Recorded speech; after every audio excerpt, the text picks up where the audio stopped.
It is a new moon. It's in Taurus. It is lucky, and it is a great, beautiful, juicy time for us to plant new seeds. So let's get into how to work with it. And hi, I'm Mel, aka Pocket Mystic, and I'm on a mission to make mysticism more accessible through tarot readings, astrological updates, and guided meditations that fit seamlessly into your schedule. So I'm going to go through the astrology around this new moon, and then we'll pull a tarot spread to really help us work with this new moon.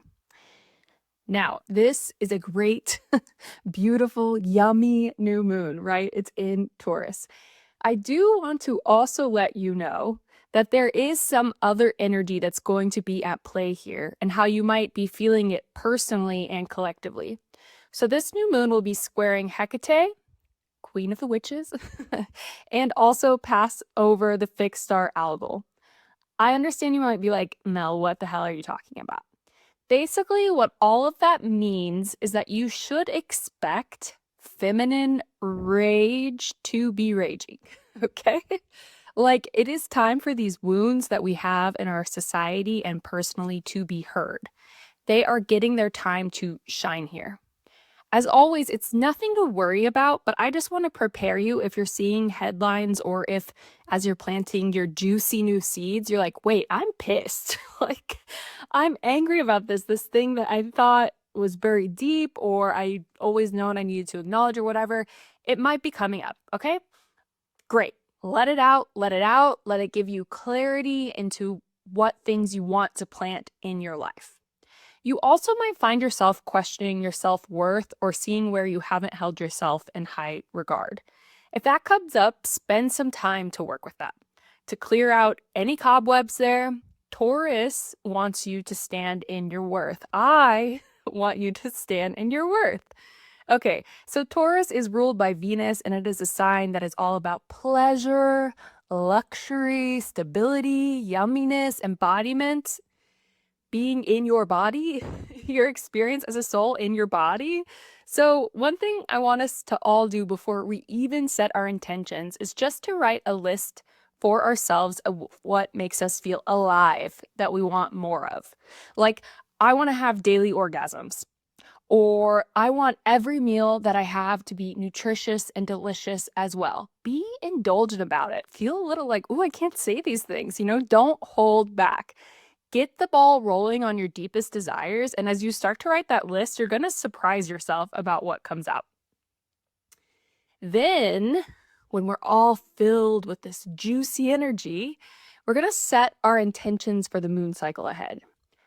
With all new moons, I recommend doing 10 desires or intentions for each new moon cycle and starting it with like an I am statement, as if you already have it, as if it's already there, or I have, or I do, or whatever, but as if it already exists in your life. And then with each desire that you write, you're going to spend time visualizing what your life will be like when you have that, when it's your reality. How are you going to feel? Can you feel it in your body? Really get into the energy of it so that you're letting your body know it is a safe thing to have. That's a key part of seeing your intentions realized, because our brains tend to be afraid of anything unknown and they'll push them away. But if we can start getting our body comfortable, that gets our brain on board. Okay, so let's get into the tarot spread. I will pull this for the collective, but as always, for a more personalized read, you can pull your own cards. We are, of course, going to be working with the earthiness of Taurus for this spread. So for card 1, we'll have the soil. This card asks us, beneath what we think we want, what's the actual seed? Taurus energy is slow and sensory. This position is about getting honest with our body level desire, not our mental wish lists. And then for card 2, the roots, what's already established in us that supports this? Resources, values, past work, relationships, what we don't need to build from scratch. And then card 3 is the nourishment. What does this thing we're growing actually need? It could be a practice, a person, a boundary, a material resource. Taurus wants us to be practical, right? That's a very important thing I should have said very early on. Taurus wants us to be practical about tending. And then for card 4, we have the frost. Taurus rules what we cling to, what we value. So this position names what's crowding the seed, what belief, habit, or old comfort needs to loosen its grip so something new has room. And then card 5, the first shoot, what can we reasonably expect to see emerge between now and the full moon? Not the whole harvest, just this first tender signal that it's working. Okay, so I'm going to pull the cards. Okay. I must admit, when I first pulled these and saw the deck, I was like, no, no, no, no, no. I'm pulling again. This cannot be right. But I really sat and let the cards speak to me, and I'm honestly blown away. They are asking us to really investigate what it is we are setting intentions for on the new moon, encouraging us to plant out of desire instead of a wounded place, which is so interesting with what we know about how this new moon is interacting with this feminine rage, right? So for the soil card, what's beneath what we think we want? What's the actual seed? Well, the card is justice. It's saying, yeah, ask yourself that. Justice is all about telling the truth. It is all about being in service to the truth and being in alignment with it. So the tarot here is asking us to be honest with ourselves about what we really want and why we're not getting it.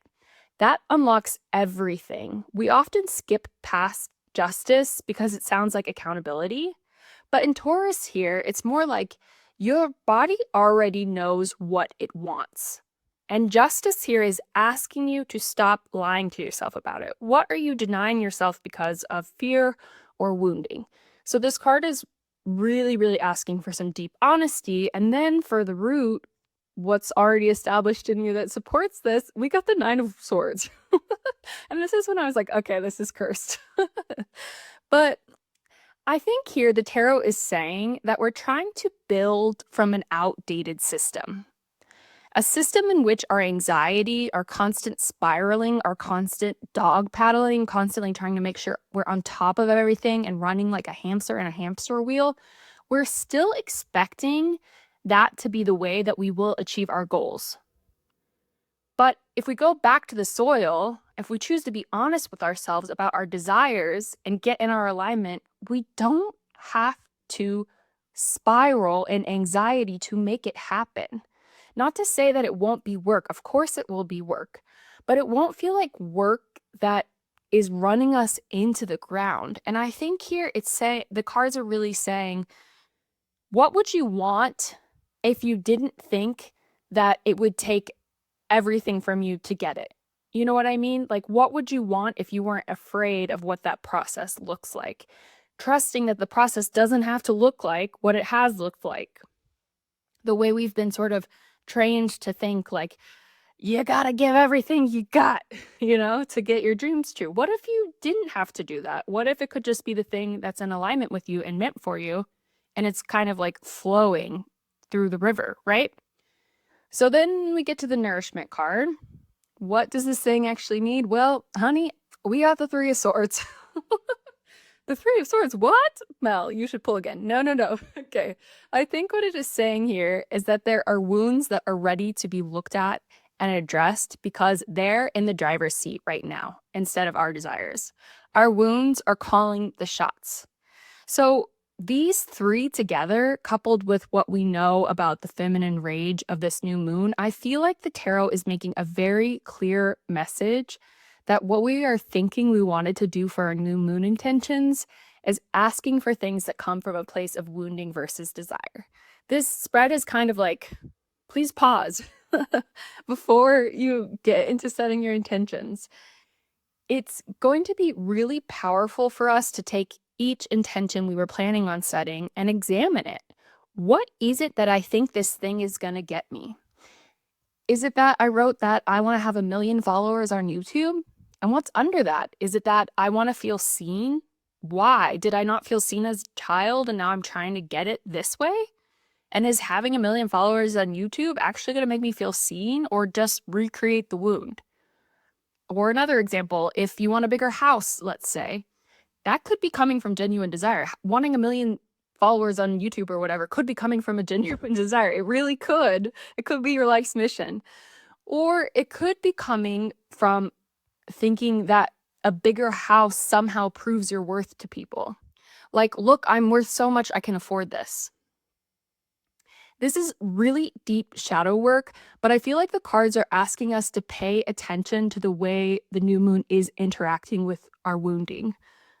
Only you can know what is coming from desire and what is coming from wounding, right? You are the authority on your life and your desires.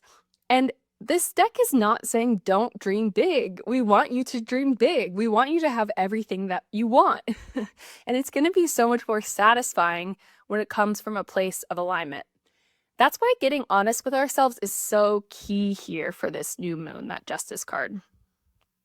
So for the Frost, what is, crowding this, keeping it from growing? We have the Fool. And I think this card is asking us to look at where we're not starting or not cultivating things in our lives that we want, because we're either worried of looking like a fool or we're worried we don't have what it takes because it's new territory. It's at the beginning. It's requiring new skills of us. And we feel like I can't be a beginner again. And this card is saying, don't stop yourself because of that reason, right? Like if we go back to the Nine of Swords, it doesn't have to be as hard as you're probably imagining it in your head. It can come from a different place, from a different system where you're not dog paddling. And it is okay to be a beginner, right? We all begin somewhere. It doesn't matter what phase of our life we're at. And then for the first shoot, we have Temperance. And Temperance is the card that's associated with Sagittarius. It is a card about wisdom gained. It is a card about being connected both to your spiritual resources and your material resources. So in this position, it's saying that when we start to choose things for us from a place of desire, not letting our fear of not already being masters at it, or our fear of like, it's going to take everything from me. When we start coming from a place of desire, we will find these pockets of moments where we feel deeply satisfied and sated in our spirit self, and see it have these blooms, these little buds in the material world. So the spread was a bit of a course correction. I wasn't expecting that, but I do love it. The tarot here is encouraging us not to waste this glorious, juicy, abundant, powerful new moon in Taurus on intentions that come from wounding and fear, and instead let them be us planting a flag in the sand that says, we are going after what makes us feel alive. We are going after what we desire, what we truly want, what our body knows that we want, right? We have that inside of us. We just have all this programming, all this wounding, all this fear that we kind of have to get through and get under to get to that. So I know this is like deep shadow work, but I'm really excited for us.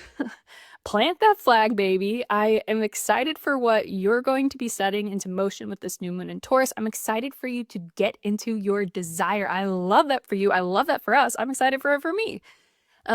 Please let me know in the comments below what you're going to be planting. And thank you for spending this time with me. I will see you soon.